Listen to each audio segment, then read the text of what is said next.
noite.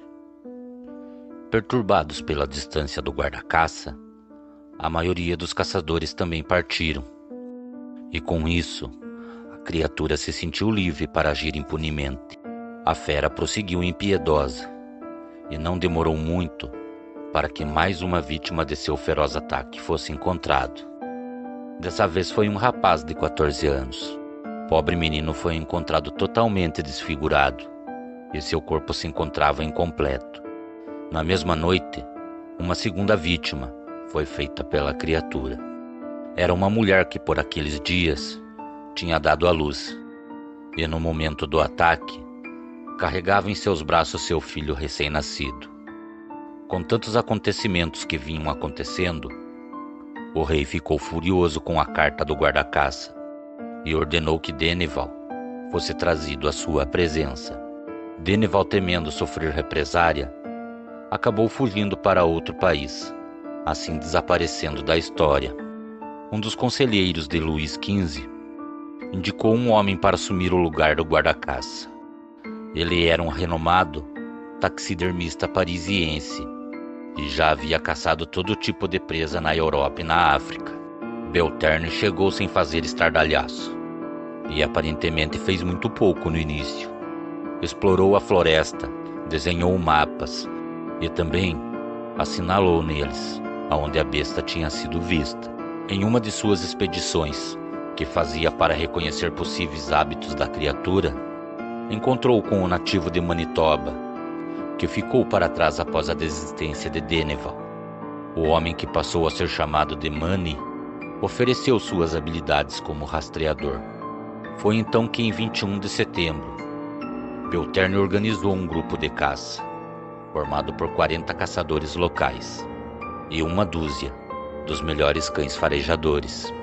Os homens então se concentraram em uma área rochosa e isolada, repleta de ravinas, próximo ao vilarejo de Pommier. Parecia lógico para o taxidermista que o lobo usava esse lugar, cheio de cavernas como covil, e poderia lhe proporcionar um bom esconderijo e dispor de água potável.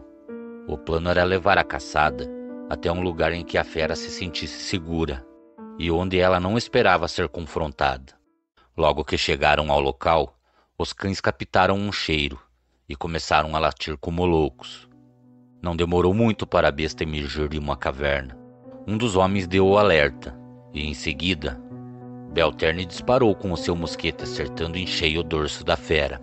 A criatura ainda saltou, derrubando um dos homens, mas imediatamente os outros abriram fogo, crivando Lupe Garou com tiros certeiros. Um dos caçadores teria atirado e arrancado o olho esquerdo da criatura, e o projétil teria se alojado no crânio da fera. A criatura, tão logo recebeu a forte saraivada de balas, ganiu e caiu morta. Isso era o que todos pensavam.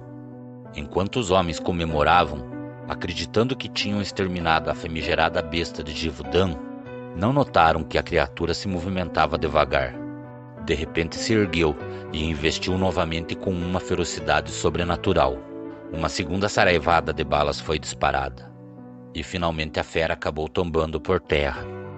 O golpe final foi desferido por Mani, armado com uma afiada machadinha.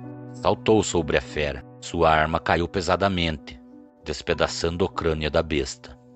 Então os homens se colocaram a golpear a carcaça, com baionetas e lanças compridas, até reduzi-la a uma coisa grotesca e sanguinolenta. Então os caçadores amarraram o que havia restado da fera em um estrado e a arrastaram até Pommier. Belterne examinou cuidadosamente os restos da fera e tentou preservar a criatura a fim de levá-la até o rei. Mas apesar de seus esforços, a carcaça havia recebido muitos danos durante a caçada. Tudo que ele conseguiu salvar foram as orelhas, os dentes e o rabo. Todo o resto foi queimado e enterrado nos arredores do vilarejo de Gévaudan.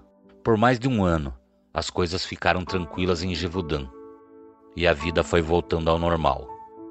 Então, na primavera de 1767, as mortes reiniciaram. 2 crianças haviam desaparecido, e o corpo de uma mulher sem a cabeça foi achado em um descampado.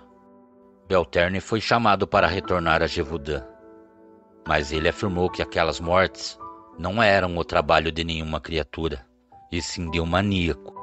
Em 19 de junho do mesmo ano, um nobre local organizou a maior caravana já vista para encontrar o rastro do animal. Mais de 300 homens a pé e montados vasculharam cada centímetro do bosque e nada foi encontrado. Na época, um homem misterioso, chamado Jean Chastel, passava pela região. Ele era um conhecido de Jack Dennis e se ofereceu para exterminar a fera. Ao contrário dos outros, ele não era um caçador experiente, mas sim um especialista em folclore e superstições. Chastel afirmava que o responsável pela nova onda de mortes não era um simples lobo, mas uma besta sanguinária que se encontrava aprisionada no corpo de um homem. A luz da lua fazia com que a fera no interior do ocupado viesse à tona, com o incontrolável desejo de matar. O espírito do lobo de Gévaudan havia contaminado esse homem, o transformando em um assassino. Ele era um loup-garou. O especialista conseguiu convencer as pessoas de Gévaudan a doar objetos de prata e, quando tinha o suficiente, mandou derreter tudo, a fim de reproduzir projéteis que foram abençoados pelo padre local. O plano de Chastel era atrair o lobisomem para os limites do bosque. Ele preparou o lugar cuidadosamente e, acompanhado de Dennis, recitou uma série de orações. Na alta madrugada, os dois perceberam um movimento na mata e ficaram alerta. Foi então que, de repente, uma besta em forma de lobo saiu sorrateiramente da floresta e avançou na direção dos dois. Chastel disparou com a sua pistola e os projéteis de prata pura vararam o corpo da besta, que caiu fulminada. O monstro foi estripado e dentro dele encontrou-se os restos de uma criança que havia desaparecido na véspera. A besta foi embalsamada e levada de cidade em cidade para que as pessoas pudessem vê-la, em troca de uma pequena contribuição, é claro. Infelizmente para a ciência moderna, os métodos de preservação da época não eram bons o bastante, e o que restou da fera acabou chegando até Paris em um estado deplorável. O fedor incomodou o rei de tal forma que ele ordenou que os restos fossem levados de sua presença imediatamente. Havia informações contraditórias a respeito do que aconteceu com a besta. Para alguns, ela foi queimada e suas cinzas espalhadas ao vento. Apesar dos protestos, outros diziam que a carcaça chegou a ser levada até o genial taxidermista Belterne, que restaurou a fera e a vendeu para um nobre colecionador. Seja como for, os restos da lendária besta de Gévaudan jamais foram recuperados, causando mais de 2 séculos de controvérsias a respeito de sua real identidade. É claro, tudo isso é mera especulação, uma vez que não há como determinar historicamente se houve mais de uma besta de Gévaudan. A única coisa que se sabe é que o sentimento de terror que tomou conta da região entre 1764 e 1767 foi muito bem documentada na época. A população de lobos também foi drasticamente reduzida, chegando praticamente à extinção, por conta das caçadas empreendidas naqueles 3 anos. O que levou tal criatura a emergir da floresta para matar indiscriminadamente os habitantes de uma pequena província na França continua sendo um mistério, e com isso, um marco de pedra foi construído no local, lembrando a todos daqueles dias de medo. E assim chegamos ao final dessa lenda. Cordiais uivos a todos. Boa noite.